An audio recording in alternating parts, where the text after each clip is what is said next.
Ma mission principale, c'est d'assurer la qualité et la juste valorisation de cette activité de prise en charge des patients.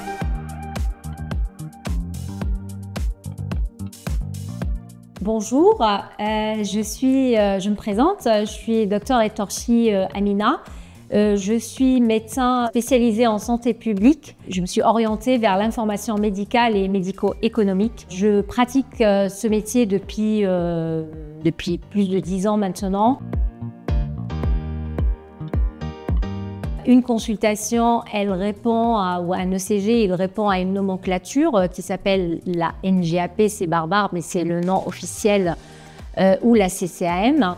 Et ce sont des nomenclatures officielles, c'est-à-dire une consultation, qu'elle soit faite dans une région, dans un cabinet ou un autre, dans n'importe quelle condition, elle a un code, elle a des règles. C'est ce codage-là que le médecin va transmettre à l'assurance maladie pour que lui-même, il soit payé. Au niveau des établissements de santé, c'est exactement pareil.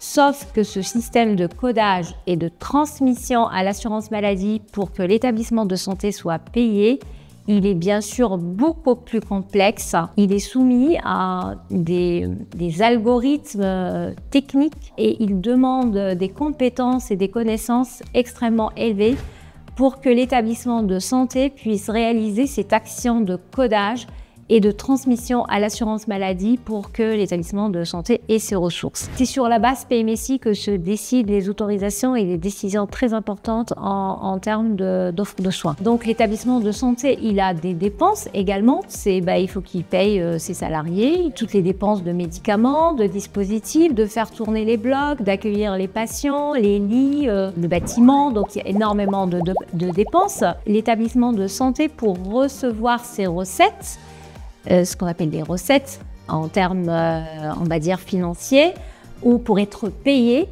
pour que ça soit plus clair, il est obligé de coder toutes les activités, les prises en charge d'hospitalisation et les transmettre à l'assurance maladie. Donc, qu'est-ce que c'est que l'information médicale ou qu'on appelle l'information médico-économique? C'est en fait, on code tout le parcours patient, le parcours du soin, depuis son entrée dans l'établissement, même après sa sortie, puisqu'il y aura un codage, bien sûr, de tous les modes d'entrée, des droits des patients, et il y a surtout le codage des prises en charge réalisées auprès du patient, les diagnostics posés, les traitements réalisés, les actes de chirurgie. Il faut savoir que tous les établissements de santé ont l'obligation de faire ce recueil, c'est une obligation réglementaire. Ce recueil des diagnostics et des actes, en fait, il est enregistré soit par les médecins eux-mêmes, parce que les actes sont vraiment de la responsabilité du médecin qui a réalisé l'acte, soit par des équipes formées, et c'est là où on retrouve le métier de technicien de l'information médicale, qui sont des personnes formées à coder, en particulier le codage des diagnostics. Et on enrichit, on renseigne tout ça dans des logiciels qui, eux, ils récupèrent les algorithmes qui sont faits au niveau national. Cet algorithme, il va dire, je prends l'exemple, d'une prothèse totale de hanche ou d'une cholécystectomie. Je code, le chirurgien, il code l'acte de cholécystectomie en fonction de l'indication, de l'histoire du patient, de l'anatomopathologie. On va coder cholécystite aiguë ou cholécystite chronique. Il faut préciser des nutritions modérées ou sévères. Il faut préciser que le patient il est diabétique, il a un tumeur requérant, il a toutes ces comorbidités. C'est cette précision que demande le codage des diagnostics. Ce couple, on va l'appeler un couple GHM-GHS. Il est défini au niveau national avec un algorithme national et il y a un tarif qui est dédié à ce couple et c'est ce tarif-là que touche l'établissement. Il faut que ces différentes informations soient recueillies au niveau du codage parce qu'au niveau du GHM, on peut avoir jusqu'à 4 tarifs différents après en fonction des durées de séjour. Avec des valorisations complètement différentes.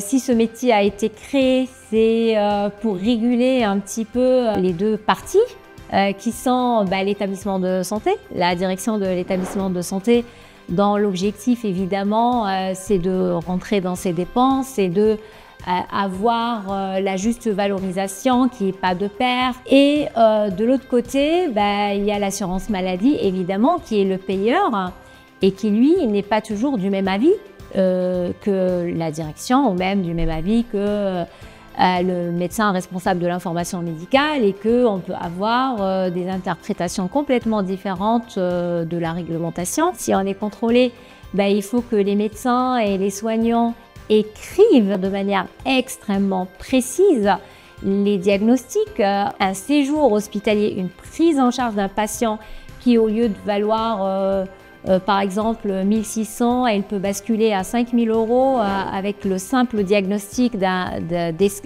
escar stade 3 ou 4. C'est-à-dire il faut que tout soit écrit, tracé, mais on a eu des contrôles sécurité sociale qui nous ont rejeté le codage des chocs, des états de choc, puisque le mot choc n'est pas écrit par le médecin. Et dans ce cas-là, les établissements de santé vont payer des indus et même des sanctions de la part de nos agences régionales de santé parce qu'ils considèrent qu'on a triché. Le nombre de dossiers traités par an, il dépend bien sûr de la taille de l'établissement. On a des systèmes d'information de plus en plus performants, des contrôles, des tests, des alertes qui permettent d'alerter d'emblée les techniciens de l'information médicale avant de valider le dossier sur des incohérences, et bien sûr des contrôles également a posteriori pour vérifier que les données qui ont été validées, facturées sont de bonne qualité et juste valorisation. Donc il faut toujours faire le lien avec l'ARS, avec l'assurance maladie,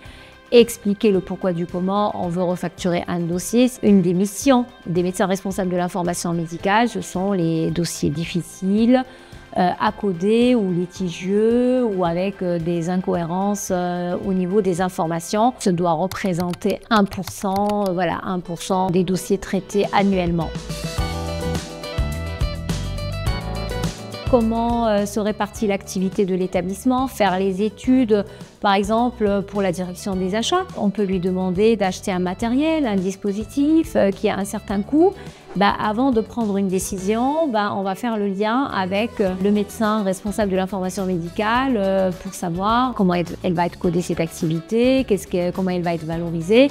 On a une cartographie assez claire des patients qui sont pris en charge pour un établissement donné, pour un territoire donné, pour un département, une région. Voilà, on sait exactement la nature des pathologies qui a été prise en charge, d'où viennent les patients, les durées de séjour, les niveaux de sévérité, les complications. C'est ce qui fait qu'elle a une richesse et une importance au niveau national.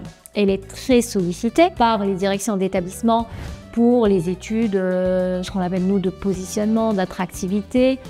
On peut utiliser le terme part de marché. Souvent, les médecins de l'information médicale sont sollicités pour ces différentes études en lien avec les services de contrôle de gestion, les directions financières, les directions des achats. Donc, c'est vraiment un travail en équipe et c'est ce qui rend ce travail et cet échange hyper riche.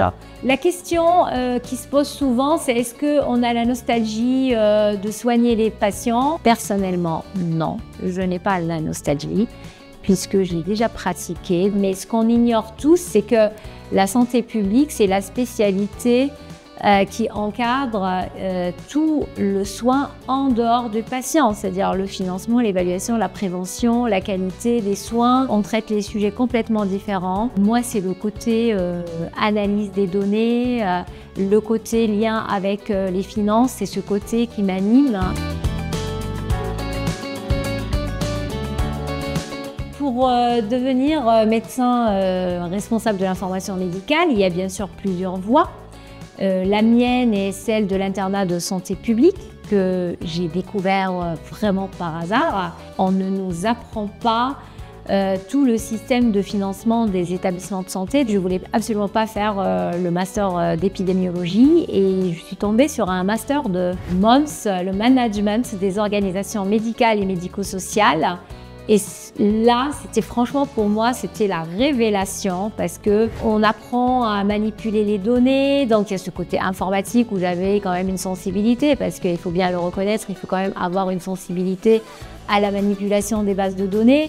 C'est ce côté médical, médico-économique, évaluation, financement, réglementation. Et je me dis, waouh, il y a tout ça qui se passe dans le monde. Mais en tout cas, sachez que toutes les spécialités peuvent être ouvertes pour une bascule vers médecin responsable de l'information médicale.